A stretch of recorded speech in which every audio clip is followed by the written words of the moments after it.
BJP నేత కిరణ్ కుమార్ రెడ్డికి ఘాటు కౌంటర్ ఇచ్చారు రాజంపేట ఎంపీ మిథున్ రెడ్డి. ఆస్తులు కాపాడుకోవడానికే కిరణ్ కుమార్ రెడ్డి బీజేపీలో చేరారన్నారు. సీఎంగా ఎలాంటి అక్రమాలకు పాల్పడలేదని కాణిపాకంలో ప్రమాణానికి రావాలన్నారు. ఇక ముస్లింలకు 4% రిజర్వేషన్ కొనసాగిస్తామని ఈ రోజు మోదీ ముందు చెప్పగలరా అని సవాల్ విసిరారు ఆయన. అతనికి విశ్వాసం అనే మాట విలువ తెలియని వ్యక్తి. కాంగ్రెస్ పార్టీ చేసింది, కాంగ్రెస్ పార్టీ వదిలి చెప్పుల పార్టీకి పోయినాడు. చెప్పుల పార్టీ నుంచి మళ్ళీ కాంగ్రెస్ చేరినాడు. మళ్ళీ ఇప్పుడు ఆస్తులు కాపాడుకునేదానికి బీజేపీకి వచ్చినాడు. ఇక్కడికి వచ్చి వ్యక్తిగతంగా మాట్లాడుతూ ఉన్నాడు. నిన్న కూడా ఏదో చెప్పారు ప్రమాణం గిమానం అని. సరే, నేను కిరణ్ కుమార్ రెడ్డికి సూటిగా చెప్తాను. నువ్వు అమర్నాథ్ రెడ్డి అనే వ్యక్తికి పుట్టింటే, మీ నాయన అమర్నాథ్ రెడ్డి అయితే నువ్వు చెప్పిన కాణిపాకంలో నువ్వు ప్రమాణం చేయి.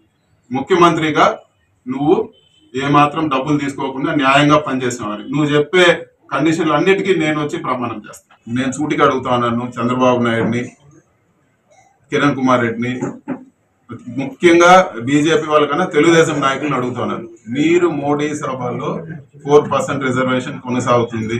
మీరు తెలంగాణలో దేశమంతా రద్దు చేసినా కూడా, మీరు అమిత్ షా చెప్పినా కూడా, ఇక్కడ ఆంధ్రాలో మేము కొనసాగిస్తాము అని చెప్పి మీకు చెప్పే దమ్ము ధైర్యం ఉందా? ఈ రోజు మైనారిటీలు మీరు ఎంత అన్యాయం చేస్తా ఉన్నారో ఈ రోజు సభలో మీకు తెలుస్తుంది. మీరు నిజంగా కమిటెడ్ గా ఉంటే మీరు 4% రిజర్వేషన్ గురించి మీరు ఈ రోజు మోడీ సభలో మాట్లాడాలని చెప్పి కూడా నేను డిమాండ్ చేస్తా ఉన్నాను.